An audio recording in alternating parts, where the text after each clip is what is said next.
Publication రంగంలో రారాజు, DSC online క్లాసుల్లో మహారాజు. S and S publications. టెట్ అయినా, డిఎస్సి అయినా, గ్రూప్ 2 అయినా, ఎస్ఐ అయినా, కానిస్టేబుల్ అయినా 90% మంది విశ్వసించేది ఎస్ఎండ్ఎస్ పబ్లికేషన్స్ బుక్స్ ని మాత్రమే. ఇప్పుడు డిఎస్సి ఆన్లైన్ క్లాసుల్లో ప్రపంచనం సృష్టిస్తూ స్టేట్ నెంబర్ 1 గా రాణిస్తున్న మన ఎస్ఎండ్ఎస్ యాప్ లో ఆఫ్లైన్ క్లాసులకి ధీటుగా బోధించిన ఏకైక ఆన్లైన్ సంస్థ మన ఎస్ఎండ్ఎస్ పబ్లికేషన్స్ మాత్రమే అని గమనించగలరు. క్వాలిటీ వీడియోస్ కి, నమ్మకమైన బుక్స్ కి మారుపేరు మన S and S. Sure and success.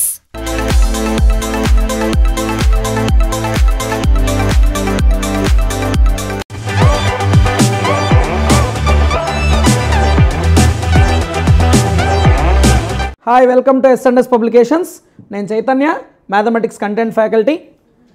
Telangana రాష్ట్ర ప్రభుత్వం త్వరలో విడుదల చేయబోతున్నటువంటి టెట్ నోటిఫికేషన్కు సంబంధించి పేపర్ 1కు హాజరు కాబోయే అభ్యర్థులు మ్యాథమెటిక్స్ పరంగా ఏ అంశాలు చదవాలి, అసలు సిలబస్ ఏంటి, ఏ అంశాలకు ఎక్కువ ప్రాధాన్యత ఇవ్వాలి, వెయిటేజ్ మార్క్స్ పరంగా గత టెట్లను పరిశీలిస్తే గత ప్రశ్నాపత్రాల సరళి తీసుకుంటే ఏ ప్రశ్నలు ఎక్కువ, ఏ పాఠం నుంచి ఎక్కువ ప్రశ్నలు వచ్చాయి, అదేవిధంగా ఏ విధంగా ప్రిపేర్ అవ్వాలి, టెక్స్ట్ బుక్ వైజ్గా ప్రిపేర్ అవ్వాలా లేదా సిలబస్ వైజ్గా ప్రిపేర్ అవ్వాలా అనే అంశాలకు సంబంధించి సమగ్ర విశ్లేషణను ఈ వీడియోలో చూద్దాం. మరి ఇప్పుడు సిలబస్ను ఒక్కసారి మనం కనుక పరిశీలిస్తే టెట్ 1 సిలబస్ 2017లో ప్రభుత్వం ఇచ్చినటువంటి సిలబస్.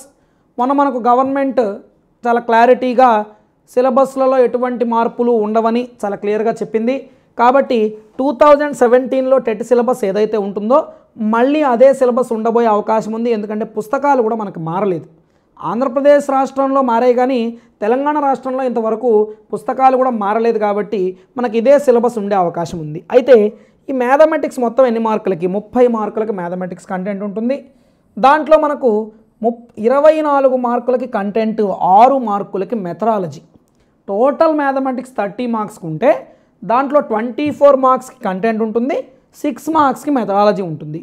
అంటే మనం ఇంపార్టెన్స్ ఇవ్వాల్సినటువంటి టాపిక్స్లో వన్ ఆఫ్ ద టాపిక్ ఖచ్చితంగా మ్యాథమెటిక్స్.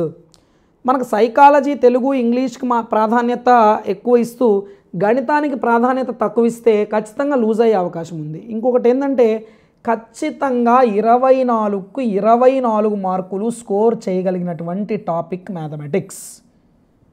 ఓకేనా? ఈ సబ్జెక్ట్లో 24కి 24 మార్కులు ఖచ్చితంగా స్కోర్ చేయొచ్చు. మిగతా మనం ఏ సబ్జెక్ట్ తీసుకున్నా ఎక్కడైనా అవుట్ ఆఫ్ వెళ్ళిపోతే స్కోర్ చేయలేమేమో అనిపించవచ్చు. మ్యాథమెటిక్స్లో అవుట్ ఆఫ్ వెళ్ళినా కూడా, టెక్స్ట్ బుక్ దాటి బయటికి వెళ్ళినా కూడా మనం స్కోర్ చేయగలం. అది మనకున్న అడ్వాంటేజ్. నాన్ మ్యాథ్స్ అభ్యర్థులు మీరు భయపడవచ్చు, సార్ మేము నాన్ మ్యాథ్స్ మేము స్కోర్ చేయలేమని. గతంలో టెట్లో స్కోర్ చేసినటువంటి నా స్టూడెంట్స్ చాలామంది నాన్ మ్యాథ్స్ విద్యార్థులే 24కి 24 మార్కులు స్కోర్ చేశారు. ఇది అబద్ధం కాదు, ఇది 100% వాస్తవం. సో ఎందుకంటే నమ్మకం, అంటే నేను చేయగలను అనే నమ్మకం కనుక నీలో వస్తే ఖచ్చితంగా నువ్వు 24 మార్కులు సాధిస్తావు. నువ్వు చేయగలను అనే నమ్మకం నీకు ఎప్పుడు వస్తుంది? ఒక ప్రణాళికాబద్ధంగా చదివితే, సిలబస్లోని ఒక్క అంశం కూడా వదిలేయలేదు అనే భావన నీకుంటే, ఓకేనా, ఒక గైడెన్స్ అనేది పర్ఫెక్ట్గా తీసుకొని నువ్వు కనుక ప్లాన్డ్గా చదివితే నీకు ఆ నమ్మకం వస్తుంది. ఆటోమేటిక్గా 24 మార్కులు సాధించగలం మనం. ఓకేనా? ఎందుకంటే మ్యాథ్స్ విద్యార్థి, నాన్ మ్యాథ్స్ విద్యార్థి అనేది ఖచ్చితంగా ఇక్కడ వేరియేషన్స్ చూసుకోవాల్సిన అవసరం లేదు. ఎందుకంటే మనం చదివే syllabus up to 8th class, 8వ తరగతి వరకు చదివే సిలబస్ చదవడానికి మ్యాథ్స్ ఏముంది, నాన్ మ్యాథ్స్ ఏముంది? అందరం ఒకటే, నేను కూడా చేయగలను, ఖచ్చితంగా నేను ఈ ప్రశ్నలు నేనెందుకు చేయలేను అనే భావన నీలో వస్తే కంపల్సరీ మనం 24 మార్కులు స్కోర్ చేయగలం. ఇంకొకటి, టెట్ సిలబస్ 8వ తరగతి వరకు చదివితే చాలు. 3వ తరగతి నుంచి 8వ తరగతి వరకు చదివితే చాలు. 9th 10th క్లాస్లో ఉన్న అంశాలు చదువుకోవాల్సిన అవసరం లేదు. మరి మ్యాథ్స్ కంటెంట్ సిలబస్లో భాగంగా మొదటి చాప్టర్ నంబర్ సిస్టమ్, సంఖ్యా వ్యవస్థ. ఈ సంఖ్యా వ్యవస్థ తీసుకుంటే దీంట్లో ఏమేమి అంశాలు చదవాలి? ఓకేనా? 8th క్లాస్ వరకు ఏమేమి అంశాలు ఇచ్చినాడు చూడండి ఒకసారి. Natural numbers, whole numbers, okay, integers, rational numbers and their fundamental operations. మనకున్న ఫస్ట్ టాపిక్ సహజ సంఖ్యలు, పూర్ణాంకాలు, పూర్ణ సంఖ్యలు, అకరణీయ సంఖ్యలు, వాటి యొక్క ప్రాథమిక పరిక్రియలు, fundamental operations, addition, subtraction, multiplication, division లాంటివి. ఓకేనా? ఈ నంబర్ సిస్టమ్ గురించి మనం పూర్తిగా తెలుసుకుంటే చాలు. సహజ సంఖ్యలు ఏ క్లాసెస్లో ఉంటాయి? ఇవి సహజ సంఖ్యలు, పూర్ణాంకాలు 6వ తరగతిలో ఉంటాయి, పూర్ణ సంఖ్యలు 7వ తరగతిలో ఉంటాయి, ఇంటీజర్స్. రేషనల్ నెంబర్స్ 8th క్లాస్లో ఉంటాయి. ఓకేనా, వాటి ఆపరేషన్స్ వాటి ప్రాపర్టీస్ తెలుసుకుంటే సరిపోతుంది. తర్వాత prime numbers and composite numbers, co primes, twin primes. ఓకేనా, అంటే ప్రధాన సంఖ్యల టాపిక్ ఇక్కడ వరకు వస్తుంది.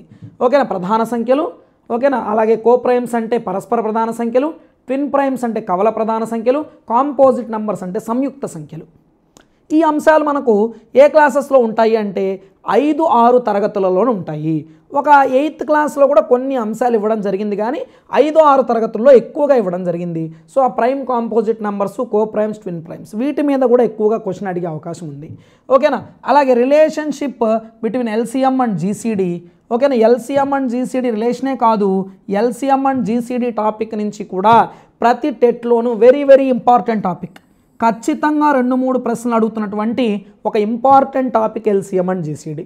ఓకేనా, అలాగే ఇండియన్ కరెన్సీ, భారతీయ ద్రవ్యమానం, భారతీయ కరెన్సీ గురించి. భారతీయ కరెన్సీ ఏదండి? రూపాయి.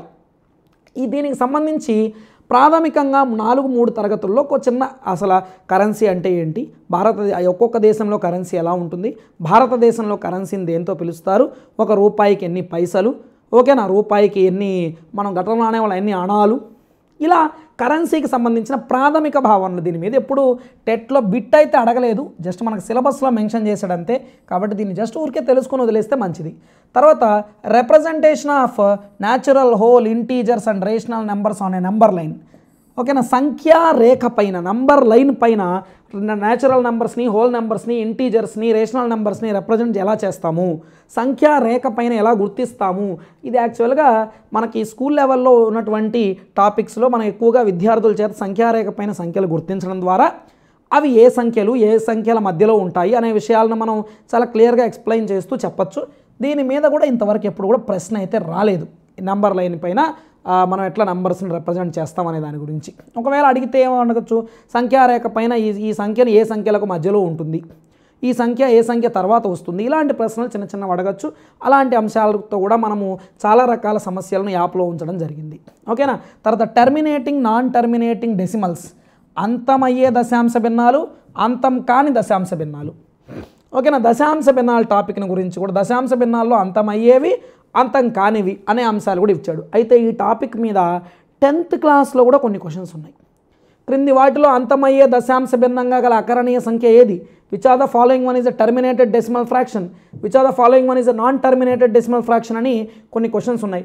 Non terminating recurring decimal fractions, అలాగే non terminating recurring decimal fractions, వీటిపైన ఖచ్చితంగా మనకి ఎగ్జామ్ పాయింట్ ఆఫ్ వ్యూలో 10th క్లాస్ వరకు క్వశ్చన్లు ఉన్నాయి. కాబట్టి ఈ టాపిక్ను కూడా మనం ఒక ఇంపార్టెంట్ టాపిక్గా తీసుకొని చదువుకోవాల్సిన అవసరం ఉంది. ఈ టాపిక్ నుంచి కూడా క్వశ్చన్స్ వస్తాయి. ఇవి మనం రేషనల్ నెంబర్స్లోనే చెప్పుకుంటాం, అకరణీయ సంఖ్యల్లోనే. అకరణీయ సంఖ్యలు, ఆ అకరణీయ సంఖ్యల్లో ఒక అకరణీయ సంఖ్య అంతమయ్యే దశాంశ భిన్నం కావాలంటే అది ఎలా ఉండాలి, అంతం కాని ఆవర్తనమయ్యే దశాంశ భిన్నం కావాలంటే అది ఎలా ఉండాలి అనే విషయాలు కూడా చూస్తాం. అలాగే స్క్వేర్ రూట్స్, క్యూబ్ రూట్, ఈ టాపిక్ నుంచి కూడా ఖచ్చితంగా క్వశ్చన్ వస్తుంది. ఓకేనా, దీంట్లో ఎక్కువ ఇంపార్టెంట్ ఏంటంటే పైథాగోరియన్ త్రికాలు.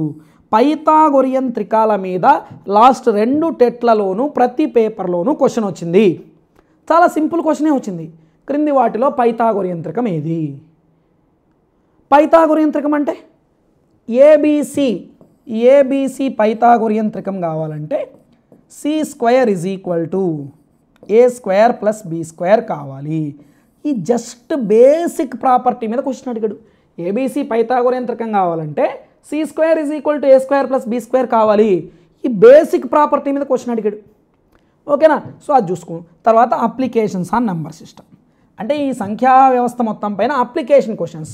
సో ముఖ్యంగా ఈ టాపిక్స్లో ఒక్కసారి ఏ టాపిక్స్ నుంచి క్వశ్చన్స్ ఎక్కువ వచ్చే అవకాశం ఉంది?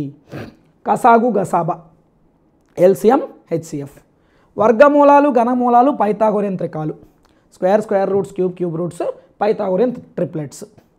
ఈ 2 టాపిక్స్ నుంచి కంపల్సరీ క్వశ్చన్ వస్తుంది. అలాగే తర్వాత చూసుకోవాల్సిన topic prime, composite numbers, co primes, twin primes, ఈ 3 టాపిక్స్.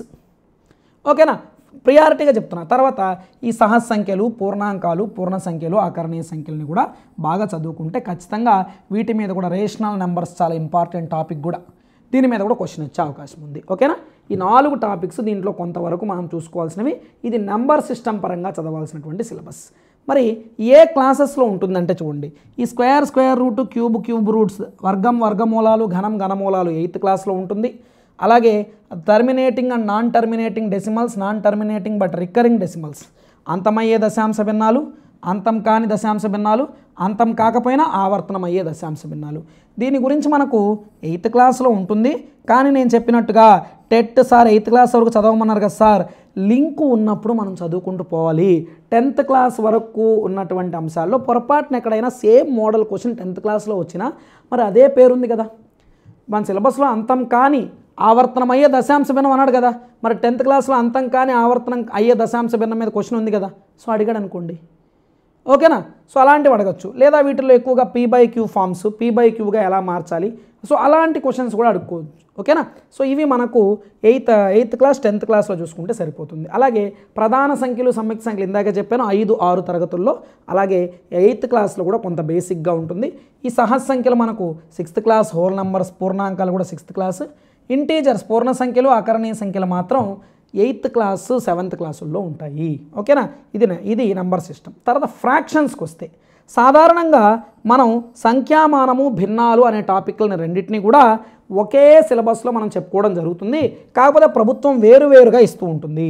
దీంట్లో మనకు అసలు భిన్నం అంటే కాన్సెప్ట్ ఆఫ్ ఫ్రాక్షన్, భిన్నం అంటే ఏంటి, భిన్నం అనే భావన ఏంటి, ప్రాపర్ ఫ్రాక్షన్స్ భిన్నాల రకాలు, క్రమ భిన్నాలు, ఇంప్రాపర్ ఫ్రాక్షన్స్ అపక్రమ భిన్నాలు, మిక్స్డ్ ఫ్రాక్షన్స్ మిశ్రమ భిన్నాలు, డెసిమల్ ఫ్రాక్షన్స్ దశాంశ భిన్నాలు, కంపారిజన్ ఖచ్చితంగా దీని మీద బిట్ వస్తుంది టెట్లో, భిన్నాలను పోల్చడం, భిన్నాల్లో పెద్దదేది చిన్నదేది, ఆరోహణ క్రమము అవరోహణ క్రమము, దీని మీద కంపల్సరీ క్వశ్చన్ వస్తుంది, ఓకేనా.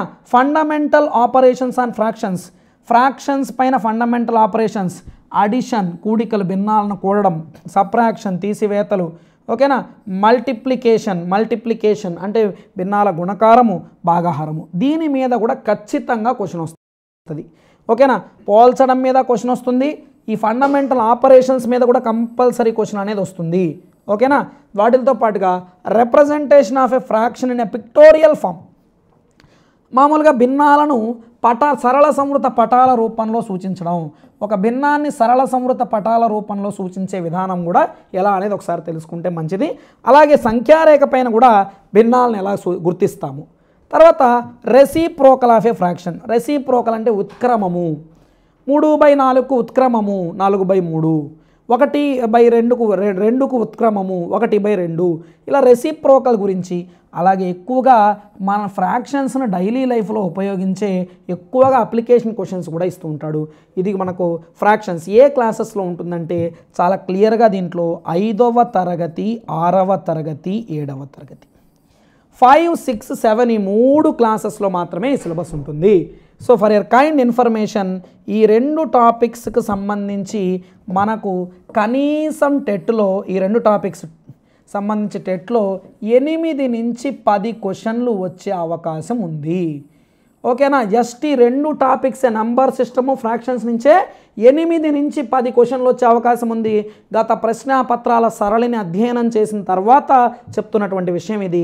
సో కేవలం ఏదో జస్ట్ వేగ్గా ఈ 2 టాపిక్స్ నుంచి క్వశ్చన్స్ వస్తాయని కాదు, ప్రీవియస్ క్వశ్చన్ పేపర్స్ అన్నింటినీ పరిశీలించాక 8 నుంచి 10 క్వశ్చన్లు అంటే మనకున్న 24 ప్రశ్నల్లో దాదాపుగా హాఫ్ అనుకోవచ్చు. సో అన్ని క్వశ్చన్స్ వచ్చే టాపిక్ మనకి ఇదే, నెంబర్ సిస్టము, ఫ్రాక్షన్స్, ఓకేనా. ఇదంతా యాక్చువల్గా మనం విడివిడిగా ప్రభుత్వం సిలబస్లో ఇచ్చింది, కానీ మనమైతే ఈ రెండింటిని ఒకటే సిలబస్గా చూస్తాం, ఒకటే టాపిక్గా చదువుకునేటప్పుడు, ఓకే. తర్వాత అర్థమెటిక్ 3వ టాపిక్ మనకు అర్థమెటిక్, అంకగణితము. ఈ అంకగణితము లేదా వ్యాపార గణితం అంటుంటాం.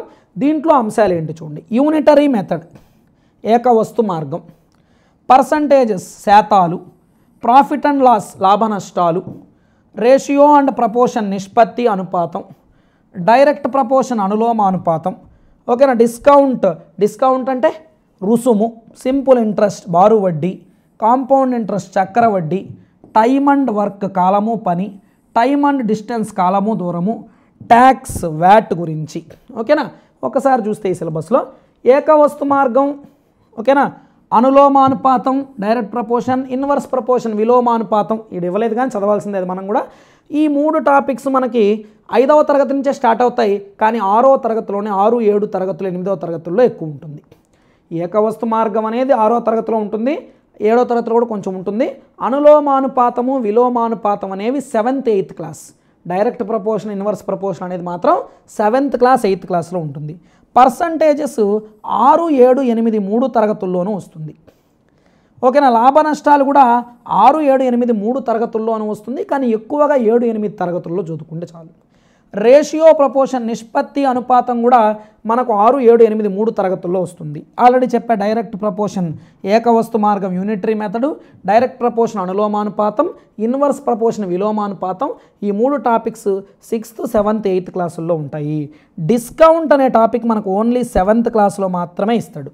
8thలో 1-2 లెక్కలు ఉన్నాయి కానీ 7thలో ఎక్కువ ఉంటుంది. సింపుల్ ఇంట్రెస్ట్ కూడా ఓన్లీ 7th క్లాస్లోనే ఉంటుంది, బారు వడ్డీ. కాంపౌండ్ ఇంట్రెస్ట్ చక్రవడ్డీ అనేది 8th క్లాస్లో ఉంటుంది టాపిక్, 8th క్లాస్లో. టైమ్ అండ్ వర్క్ తీసుకుంటే మనకు అర్థమెటిక్ పరంగా ఏ క్లాస్లోనూ లేదు. కానీ లీనియర్ ఈక్వేషన్స్ ఏక చరరాశిలో రేఖీయ సమీకరణాలని 8th క్లాస్లో ఒక లెసన్ ఉంది. లీనియర్ ఈక్వేషన్స్ ఇన్ 1 వేరియబుల్ అని 8th క్లాస్లో ఒక లెసన్ ఉంది. దాంట్లో time and work problems, time and distance problems ఇచ్చాడు. ఓకేనా. అంటే అర్థమెటిక్ పరంగా ఏ టాపిక్లో ఇవ్వలేదు కానీ time and work, time and distance లెక్కలు ఈ ఏక చర్రాశిలో రేఖీయ సమీకరణాలు లీనియర్ ఈక్వేషన్స్ ఇన్ 1 వేరియబుల్ అనే లెసన్లో ఇవ్వడం జరిగింది. ఓకేనా. అలాగే ట్యాక్స్ అంటే మనకు వ్యాట్ గురించి కానీ అలాగే ఇప్పుడు కొత్తగా జిఎస్టీ గురించి కూడా మన పాఠ్యపుస్తకాల్లో పెట్టడం జరిగింది. ఆంధ్రప్రదేశ్ పాఠ్యపుస్తకాల్లో ఇంకా జిఎస్టీ ఇంక్లూడ్ చేయలేదు. తెలంగాణ పాఠ్యపుస్తకాల్లో వ్యాట్తో పాటుగా జిఎస్టీ మీద కూడా సమస్యలు ఇచ్చాడు. సో వాటిని కూడా ఈసారి, ఇది 2017 సిలబస్ కదా, ఈసారి అది కూడా యాడ్ చేసే అవకాశం ఉంది. కాబట్టి అభ్యర్థులు గమనించగలరు. జిఎస్టీ అనే అంశాన్ని కూడా మనం చదువుకోవాల్సిన అవసరం ఉంది. మరి ఈ అర్థమెటిక్ నుంచి ఎన్ని మార్కులు రావడం జరుగుతుంది అంటే మనకు దాదాపుగా 4 నుంచి 5 ప్రశ్నలు ఖచ్చితంగా వచ్చే అవకాశం ఉంది అర్థమెటిక్. ఓకేనా. ఇది మనకు 3rd chapter. Next 4th chapter తీసుకుంటే జామెట్రీ. ఓకేనా. మరి జామెట్రీ అనే చాప్టర్లో ఉండేటటువంటి అంశాలు ఏంటి, ఇవి కూడా ఏ క్లాసుల నుంచి ఏ క్లాసుల వరకు చదవాలి. ఫైనల్గా అర్థమెటిక్లో మీరు చెప్పేశారు 6 నుంచి 8 వరకు చదువుకుంటే సరిపోతుంది, డౌట్ లేదు. ఇంకా అర్థమెటిక్ వరకు తర్వాత క్లాసెస్లో ఎక్కడ మనకు అవసరం కూడా లేదు. ఓకేనా. జామెట్రీ తీసుకుంటే basic idea of geometry 2D 3D shapes అంటే బిందువు అంటే ఏంటి, రేఖ అంటే ఏంటి, తలం అంటే ఏంటి. ఓకేనా. పాయింట్, లైన్, ప్లేన్, అదేవిధంగా 2 డైమెన్షనల్ ఫిగర్స్, ట్రయాంగిల్స్, క్వాడ్రిలేటరల్స్, త్రిభుజాలు, చతుర్భుజాలు, వృత్తము, 3 డైమెన్షనల్ దీర్ఘగణము, సమగణము. ఓకేనా. క్యూబాయిడ్, క్యూబ్, అలాగే స్తూపము, శంకు, ఇలా 3 షేప్స్ యొక్క అవగాహన బేసిక్గా. తర్వాత టైప్స్ ఆఫ్ యాంగిల్స్, కోణాల రకాలు. టైప్స్ ఆఫ్ యాంగిల్స్, కోణాల రకాలు అనేవి మనకు ఫస్ట్ అసలు కోణాలు పరిచయం చేసేటప్పుడే 0 డిగ్రీలు ఉంటే, 0 డిగ్రీస్ ఉంటే ఏం యాంగిల్ అంటాం, 90 అయితే ఏంటి, 180 అయితే ఏంటి, 0-90 మధ్యలో ఉంటే ఏంటి, అలా మనం పేర్లు పెట్టుకుంటాం. వాటితో పాటుగా కోణాల మొత్తం 90 డిగ్రీలు అయితే దానికి పేరేంటి, 180 అయితే పేరేంటి, 360 అయితే దానికి పేరేంటి. పూరక కోణాలంటే ఏంటి, సంపూరక కోణాలంటే ఏంటి, సంయుగ్మ కోణాలంటే ఏంటి, ఏకాంతర కోణాలంటే ఏంటి, ఏకబాహ్య కోణాలంటే ఏంటి, సాదృశ్య కోణాలంటే ఏంటి. ఓకేనా. అదేవిధంగా సహబాహ్య కోణాలంటే ఏంటి, సహాంతర కోణాలంటే ఏంటని కోణాల రకాలను పూర్తిగా కోణాలను అధ్యయనం చేస్తాం. ఇది మనకి ఏ క్లాసెస్లో, ఈ ప్రాథమిక జామితీయ భావనలు ఏ క్లాసెస్లో ఉంటుందంటే ఎక్కువగా 6th 5th క్లాసుల్లో ఉంటుంది. కాకపోతే కొంత మనం 9th క్లాస్లో ఉన్నటువంటి జామితీయ మూలాలు, రూట్స్ ఆఫ్ జామెట్రీ అనే లెసన్లో కూడా కొన్ని డెఫినేషన్స్ని మనం సేకరించుకోవచ్చు. ఉదాహరణకి బిందువు అంటే ఏంటి, జనరల్గా పాయింట్ అంటే ఒక సమతలంపై గుర్తించబడిన అతి సూక్ష్మమైన భాగమే బిందువు అంటాం. కానీ 9th క్లాస్లో యూక్లిడ్ యొక్క అభిప్రాయం ప్రకారం ఎటువంటి భాగాలు లేనిది బిందువు, పాయింట్ హ్యాజ్ నో పార్ట్స్ అంటాం. లేదా చైనాకు చెందిన మోహీ తత్వవేత్తల అభిప్రాయం ప్రకారం ఒక రేఖను విభజింప వీలు కానీ అతి చిన్న భాగాలుగా విభజించుకుంటూ పోతే చివరగా మిగిలిపోయే అవిభాజ్య భాగమే బిందువు. ఈ పాయింట్ యొక్క డెఫినేషన్స్ కొంచెం డిఫరెంట్గా మనకు 9th క్లాస్ లెవెల్లో కొంచెం ఇవ్వడం జరిగింది. మరి టైప్స్ ఆఫ్ యాంగిల్స్. ఓకేనా. యాంగిల్స్ గురించి సంబంధించినటువంటి క్వశ్చన్స్, లైన్స్ అండ్ యాంగిల్స్ చూడండి ఇంకా ఏమేమి ఉన్నాయంటే types of angles, construction and measurement of angles. ఓకేనా. అలాగే టైప్స్ ఆఫ్ యాంగిల్స్, లైన్స్. ఓకేనా. ఈ లైన్స్ అండ్ యాంగిల్స్ ఈ టాపిక్ అంతా కూడా మనకి 7th క్లాసు 9th క్లాసుల్లో ఇచ్చాడు. యాంగిల్స్ని కన్స్ట్రక్ట్ చేయడం అన్నాడు కదా, కోణాలు నిర్మించడం. అది 6th క్లాస్లో ప్రాక్టికల్ జామెట్రీ, ప్రాయోగిక జ్యామితి అనే లెసన్లో ఉంది. దాని మీద గతంలో టెట్లో కూడా బిట్స్ అడిగాడు. నేను సిలబస్ ఒకసారి చెప్పిన తర్వాత ఎటువంటి ప్రశ్నలు అడుగుతాడనే సందర్భంలో ఆ బిట్స్ చెప్తాను. ప్రస్తుతానికైతే ఇది సిలబస్లో ఈ అంశాలు construction and measurement of angle 6th క్లాస్లో ఉంటుంది. కోణాలు నిర్మించడం, కొలవడం, కోణాల రకాలు, రేఖలు వాటి రకాలు ఇదంతా 7th క్లాస్ 9th క్లాస్లో ఉంటుంది. తర్వాత త్రిభుజాలు, ట్రయాంగిల్స్, టైప్స్ ఆఫ్ ట్రయాంగిల్స్, త్రిభుజాల యొక్క రకాలు వాటి గురించి ఇదంతా కూడా 7thలో ఉంటుంది, కొంత 9thలో ఉంటుంది. క్వాడ్రిలేటరల్స్, చతుర్భుజాలు, ఇది కూడా 7th క్లాస్లో ఉంటుంది. కొంచెం 9th క్లాస్ని కూడా చదువుకుంటే మంచిది. ఓకేనా. క్వాడ్రిలేటరల్, టైప్స్ ఆఫ్ క్వాడ్రిలేటరల్స్, చతుర్భుజాల రకాలు. కాంగ్రుయెన్సీ అంటే సర్వసమానత్వం. ఓకేనా. సర్వసమానత్వం అనేది కూడా 8th క్లాస్లో ఇంట్రడ్యూస్ చేస్తున్నాడు. దానికంటే ముందే మనకు ఒక కాంగ్రుయెన్సీ ఆఫ్ ట్రయాంగిల్స్, త్రిభుజాల సర్వసమానత్వ ధర్మాలు, బూకో లంకాబు, ఎస్ఎస్ఎస్, ఎస్ఏఎస్, ఏఎస్ఏ, ఆర్హెచ్ఎస్ కాంగ్రుయెన్సీస్ కూడా ఇవ్వడం జరిగింది. ఇది 7th క్లాస్ 9th క్లాస్లో ఉంటాయి ఇవి కూడా. ఓకేనా. Construction of triangles and quadrilaterals, త్రిభుజాల నిర్మాణాలు 7వ తరగతిలో ఉంటాయి. క్వాడ్రిలేటరల్స్, చతుర్భుజాల నిర్మాణాలు 8వ తరగతిలో ఉంటాయి. ఓకేనా. ప్యాట్రన్స్ విత్ జామెట్రికల్ షేప్స్తో ఏమేం ప్యాట్రన్స్ వస్తాయి, ఏమేం ఆకారాలు వస్తాయి. ఓకేనా. అలాగే representing 3D shapes into 2D shapes. ఓకేనా. త్రిమితీయ పటాలను ద్విమితీయ పటాలుగా ఎలా చూపించాలి. ఓకేనా. జామెట్రికల్ షేప్స్తో ఏమేమి అమరికలు తయారు చేయొచ్చు. అలాగే యూలర్స్ రిలేషన్ F+V = E+2. ఓకేనా. ఒక త్రిమితీయ ఆకారంలో, ఒక త్రిమితీయ అంటే పట్టకానికి కానీ పిరమిడ్కి కానీ, ప్రిజం లేదా పిరమిడ్కి శీర్షాలు, తలాలు, అంచుల మధ్య ఉండే సంబంధం F+V = E+2. ఇలాంటి రిలేషన్ గురించి కానీ. తర్వాత ప్రాపర్టీస్ ఆఫ్ ట్రయాంగిల్స్ అని, ప్యారలలోగ్రము, ట్రెపీజియము, రాంబస్, రెక్టాంగిల్, స్క్వేర్, కైట్ అని చతుర్భుజాల గురించి కానీ. సో ఇచ్చిన అంశాలే మళ్ళీ ఇస్తుంటాడు, ఎందుకంటే ఎక్కువ క్లాసెస్లో ఉండడం వల్ల. కాన్సెప్ట్ ఆఫ్ సర్కిల్స్ గురించి జస్ట్ బేసిక్గా చదువుకుంటే చాలు. పూర్తిగా డెప్త్గా అనలైజ్ చేయాల్సిన అవసరం, అంటే 10th క్లాస్లో ఉండేటటువంటి సీకెంట్స్ అండ్ టాంజెంట్స్, వృత్తానికి స్పర్శరేఖలు, ఛేదన రేఖలు లాంటి టాపిక్స్ చదవాల్సిన అవసరం లేదు. సిమెట్రీ, సౌష్ఠవం ఖచ్చితంగా ఒక బిట్ వచ్చే టాపిక్ ఇది. ఓకేనా. మరి జామెట్రీలో ఇంపార్టెంట్ టాపిక్స్ ఏవి, దేని నుంచి మనకు బిట్స్ వచ్చే అవకాశం ఉంది చూడండి. జామెట్రీలో ఖచ్చితంగా క్వశ్చన్ వచ్చే టాపిక్ త్రిభుజ ధర్మాలు, రకాలు, properties of triangles and types of triangles. అలాగే మనకు తర్వాత బిట్ వచ్చే టాపిక్ ఖచ్చితంగా సౌష్ఠవం, సిమెట్రీ నుంచి క్వశ్చన్ వస్తుంది. అదేవిధంగా చతుర్భుజాల నుంచి కూడా క్వశ్చన్ వచ్చే అవకాశం ఉంది. సో ఈ త్రిమితీయాకారాలు లాంటి అంశాలపైన కూడా క్వశ్చన్స్ వచ్చే అవకాశం ఉంది. రైట్. ఇది ఓవరాల్గా జామెట్రీ అనే టాపిక్ తీసుకుంటే మనకు 3 నుంచి 4 ప్రశ్నల వరకు మనం ఈ టాపిక్ నుంచి టెట్ ఎగ్జామ్లో ఎక్స్పెక్ట్ చేయొచ్చు. అలాగే మెజర్మెంట్స్, క్షేత్రగణితము అనే టాపిక్ని మనం సిలబస్లో మెజర్మెంట్స్ కొలతలుగా ఇవ్వడం జరుగుతుంది, మెన్సురేషన్ని. దీంట్లో ముందుగా చదువుకోవాల్సింది లెంత్, వెయిట్, కెపాసిటీ, దూరమానం, భారమానం, ద్రవమానం, ద్రవ్యమానం, ఇలాంటి అంశాలు, టైం, కాలమానం.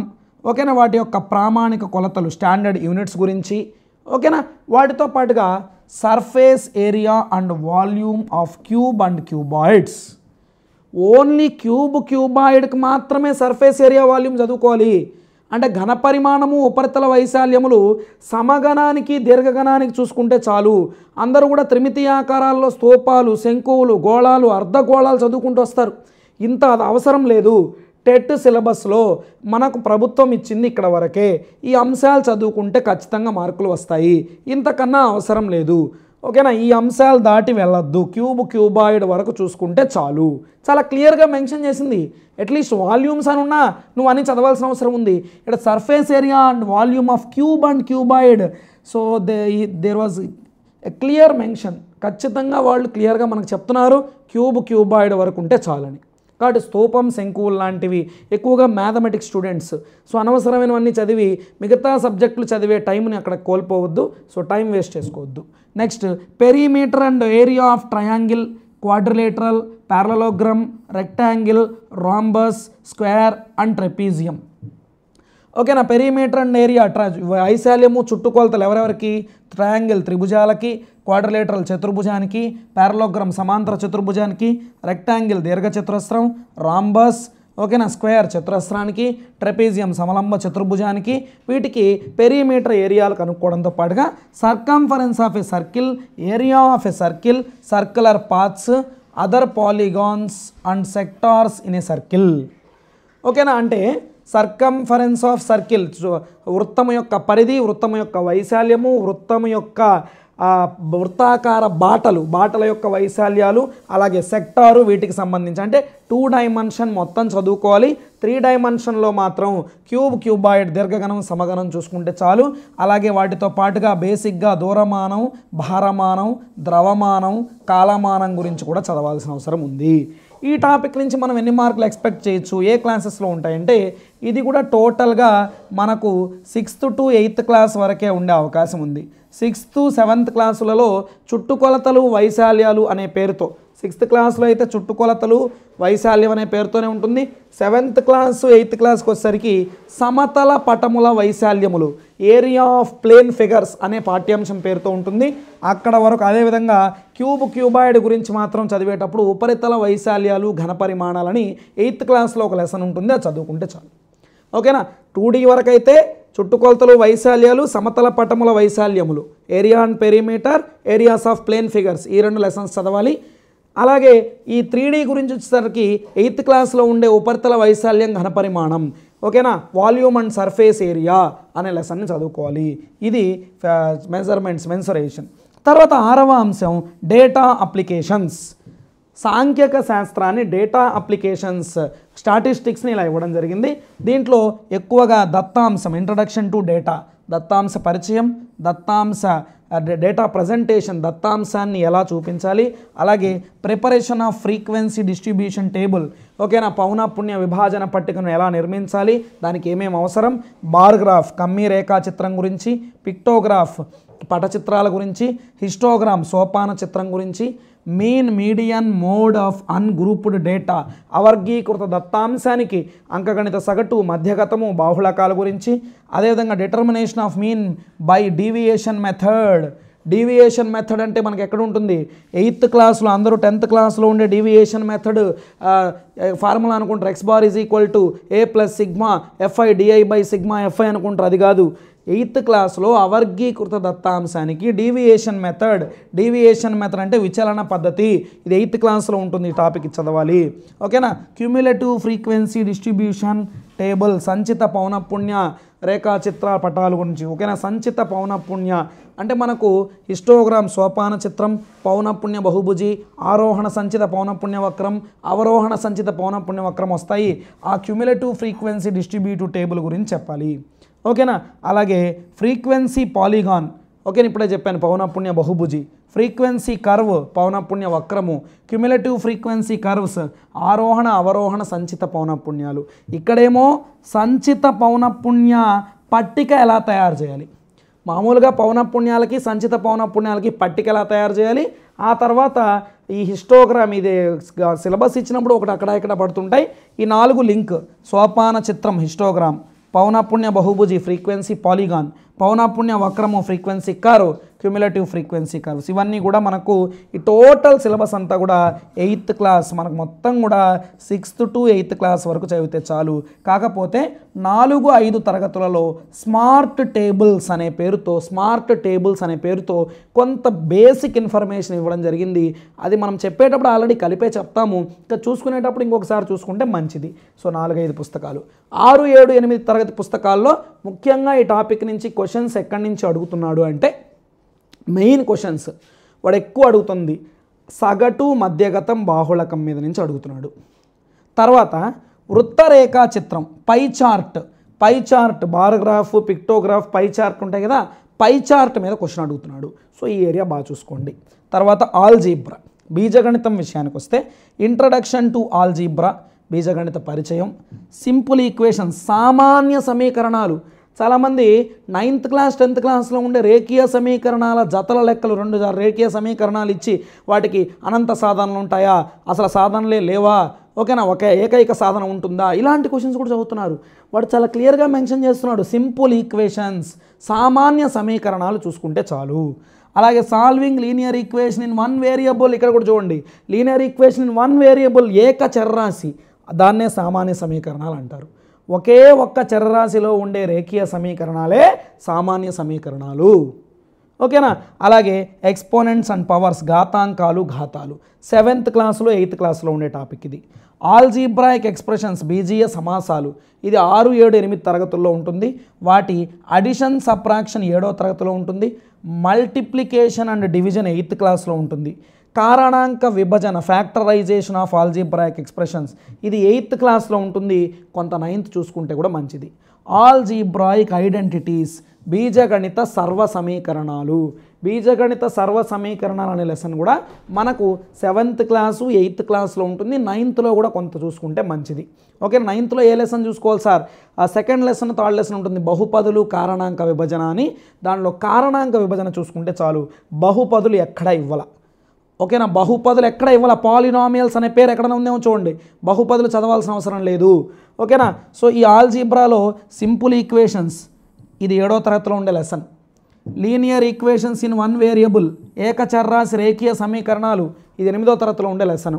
ఓకేనా? సింపుల్ ఈక్వేషన్ అంటే సామాన్య సమీకరణాలు. ఇవి రెండు మనకు 7, 8 తరగతుల్లో ఉంటాయి. ఇవి కంటిన్యూషన్లో చదువుకోవాలి. తర్వాత ఘాతాంకాలు ఘాతాలు అనే లెసన్ అనేది 7వ తరగతి 8వ తరగతిలో ఉంటుంది. బీజీయ సమాసాలు అనే లెసన్, బీజీయ సమాసాల కూడిక తీసివేత 7వ తరగతిలో ఉంటుంది. బీజీయ సమాసాల పరిచయం 6వ తరగతిలో ఉంటుంది. బీజీయ సమాసాల గుణకారం భాగాహారం 8వ తరగతిలో ఉంటుంది. కారణాంక విభజన, ఈ ఐడెంటిటీ సర్వ సమీకరణాలు మాత్రం 7, 8, 9 తరగతుల్లో ఉంటాయి. 9వ తరగతిలో బహుపదులు కారణాంక విభజన, పాలినామియల్స్ అండ్ ఫ్యాక్టరైజేషన్ ఉంటుంది. ఫ్యాక్టరైజేషన్ వరకు చూసుకొని పాలినామియల్స్ వదిలేయచ్చు. ఓకేనా? ఇది టాపిక్ నుంచి మనకు ఇప్పటి వరకు జరిగిన టెట్లను పరిశీలిస్తే 1 నుంచి 2 ప్రశ్నలు లేదా కాదంటే 3 క్వశ్చన్లు రావడం అనేది జరుగుతుంది. మినిమం 1 క్వశ్చన్ కూడా వచ్చింది కొన్ని సందర్భాల్లో. ఓకేనా? ఇది కేవలం గత ప్రశ్నాపత్రాల సరళిని అధ్యయనం చేయడం ద్వారా మాత్రమే చెప్పిన విషయము. దయచేసి దీన్ని సాధారణీకరించుకోవద్దు. ఇలానే ప్రతి పేపర్ ఉంటుందని ఆలోచించొద్దు. ఖచ్చితంగా ఎగ్జామినర్ యొక్క అభిప్రాయాన్ని బట్టి, క్వశ్చన్ పేపర్ తయారు చేసే వ్యక్తి యొక్క ఇంట్రెస్ట్ని బట్టి కొన్ని క్వశ్చన్లు ఒక చాప్టర్ నుంచి ఎక్కువగా ఇవ్వడం కూడా జరుగుతుంది. కాబట్టి దీన్ని ఎప్పుడూ జనరలైజ్ చేసుకొని ఏ చాప్టర్కి ఎక్కువ ప్రియారిటీ ఇవ్వడం, ఏ చాప్టర్కి తక్కువ ప్రియారిటీ ఇవ్వడం లాంటివి చూడొద్దు. ఇప్పుడు మనము సిలబస్లో ఏమేమి అంశాలు ఉంటాయి, ఏ తరగతుల్లో ఉంటాయి చూసాం కదా. అసలు క్వశ్చనింగ్ ఎలా వస్తుంది, క్వశ్చనింగ్ అనేది ఏ విధంగా ఉంటుంది క్వశ్చనింగ్ అనేది ఇప్పుడు మనం తెలుసుకుందాం.